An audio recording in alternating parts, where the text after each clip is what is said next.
दोस्तों नमस्कार, मैं हूं मलिक, आपका साथी पंकज मलिक। आज हम पहुंचे हैं शामली LIC पर, जहां पर पता चला है कि कुछ अभिकर्ता जो है अपनी मांगों को लेकर जो है यहां पर धरना प्रदर्शन कर रहे हैं, धरने पर बैठे हैं। क्या उनकी मांग है और क्यों वो धरना दे रहे हैं, सीधा उन्हीं से जानते हैं। क्या नाम है सर आपका?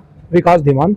धीमान साहब, क्यों आप धरना प्रदर्शन कर रहे हैं, क्या आपकी मांगे हैं? पहली बात मैं आपको बता दूं, ये धरना प्रदर्शन केवल शामली ब्रांच में नहीं चल रहा है, पूरे देश में चलना है। पूरी देश की LIC की जितनी भी शाखाएं हैं वहां पर हमारे अभिकर्ता बंधु वे सभी आज धरना प्रदर्शन कर रहे हैं, क्योंकि मैनेजमेंट की गलत नीतियों के कारण अभिकर्ता बंधुओं का और पॉलिसी होल्डरों का जितना नुकसान किया जा रहा है उसके विरोध में हम अपना धरना प्रदर्शन जारी कर रहे हैं। क्या नुकसान जो है पॉलिसी धारकों को है और क्या नुकसान आपको है? इससे आपको भी कोई नुकसान है या पॉलिसी धारकों को क्या नुकसान है, पूरा विस्तार से जानेंगे ताकि जो हमारे दर्शक हैं वो पूरा समझ सकें आखिर आपकी पीड़ा क्या है और क्या उन्हें नुकसान होने वाला है। पॉलिसी धारकों के लिए यह है कि काफी समय से बोनस में वृद्धि नहीं की गई है और प्रीमियम थोड़ा GST की वजह से बढ़ गया है।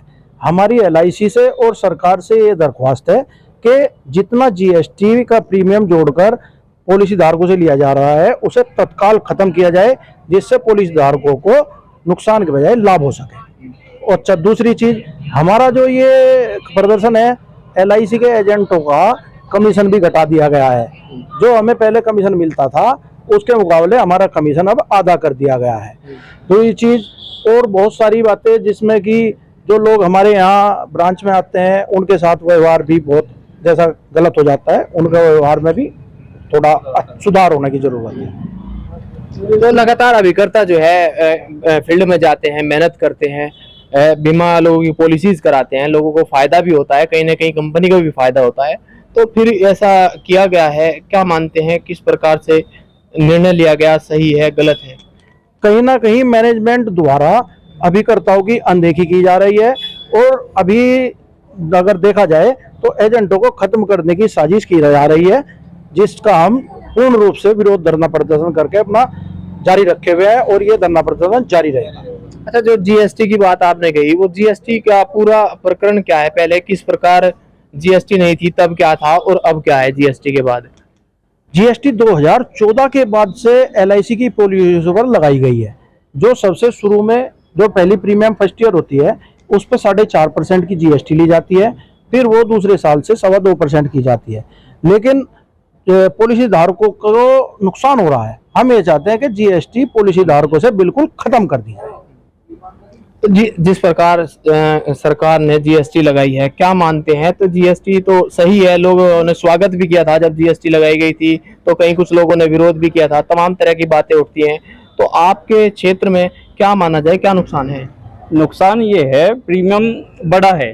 प्रीमियम क्या है, जो है पहले कम था, अब GST लगने के बाद जो है प्रीमियम बढ़ गई। अब लोग जो है GST, और दूसरी बात क्या है, सबसे बड़ी बात है GST तक बात नहीं है, बात है GST पे भी GST है। अब लेट फीस है, अगर आज किसी आदमी ने की प्रीमियम लेट हो गई, लेट होने के बाद उस पर जो है 100 रुपये लेट फीस हो गई और 18% उस पर GST देनी पड़ती है। आप बताओ, लेट फीस पे भी GST लग रही है, तो कहाँ का कानून है सर, ये बताइए आप। अच्छा, किस तरह की दिक्कतें आती हैं सर? जैसे आप लोग जाते हैं फील्ड में भी मेहनत करते हैं, किस तरह की दिक्कत आ रही है अब GST के कारण? फील्ड में पार्टी के पास जाते हैं हम और लेट फीस लगी तो बहुत आनाकानी करती है पार्टी की, भाई ये तो तुम गलत कर रहे हो, LIC गलत कर रही है GST लेने के बाद। क्योंकि ग्रामीण एरिया के बहुत लोग ऐसे हैं जो जिन्हें पता ही नहीं GST क्या है, तो लेट फीस पे भी GST दे रहे। वैसे भी रिन्यूअल प्रीमियम जो जाता है 2014 के बाद जितनी भी पॉलिसी है सब पॉलिसी पे GST है, तो उससे बहुत दिक्कत होती है फील्ड में जाने में। तो सभी अभिकर्ताओं का कहना है कि लगातार जो है दिक्कतों का सामना करना पड़ रहा है, क्योंकि जो फील्ड में वो जाते हैं और जो ग्रामीण अंचल में जब पहुंचते हैं तो लोगों को GST का उतना ज्ञान नहीं है, जिस कारण उन्हें काफी समस्या होती है और लोगों के मन में कहीं ना कहीं ये भी आता होगा कि यार आप लोग पैसा खा रहे हैं। हाँ जी, ऐसा भी होता है कि ये GST का पैसा तो अभिकर्ता ले लेते हैं। GST का मूल प्रीमियम में जो GST जोड़ दी गई उसका तो ना तो उसका रिस्कवर से कोई मतलब, वो तो एक सरकार का अलग से अपना पैसा हो गया, उससे तो नुकसान ही है।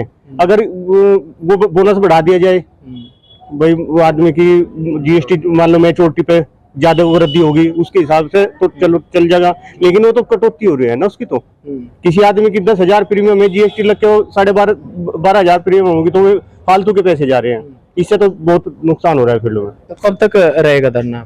ये तो चलता रहेगा जी, जब तक मांग मानी नहीं जाएगी हमारी, जब तक चलाते रहेंगे। अभी तो कम है, लेकिन आगे तो पूरे भारत में चल रहा है भी, लेकिन आगे तो ऐसा भी होगा और भी कठिन कदम उठाने पड़ेंगे, इसके काम बंद कर दिया जाएगा बिल्कुल। और आप भी कुछ कह रहे थे?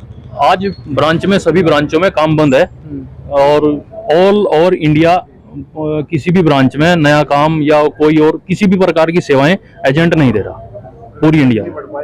तो लगातार जो अभिकर्ता हैं वो यहाँ पर धरना प्रदर्शन कर रहे हैं। उनकी साफ तौर पर कहना है कि जब तक उनकी मांगे नहीं मानी जाती और जो उनकी विभिन्न मांगे हैं उनमें से कुछ मुख्य मांगे यह भी है कि जो उनका कमीशन था वो कम कर दिया गया है और जो जीएसटी है और जीएसटी पर जीएसटी लगाया जा रहा है, जिससे जो उपभोक्ता है उनको भी काफी परेशानी होती है।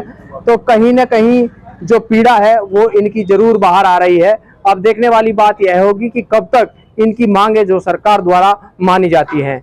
जो भी हमारी वीडियो को देख रहा हो, वीडियो पसंद आए तो वीडियो को लाइक करेगा, शेयर करिएगा ताकि इन लोगों की बात ऊपर तक जा सके।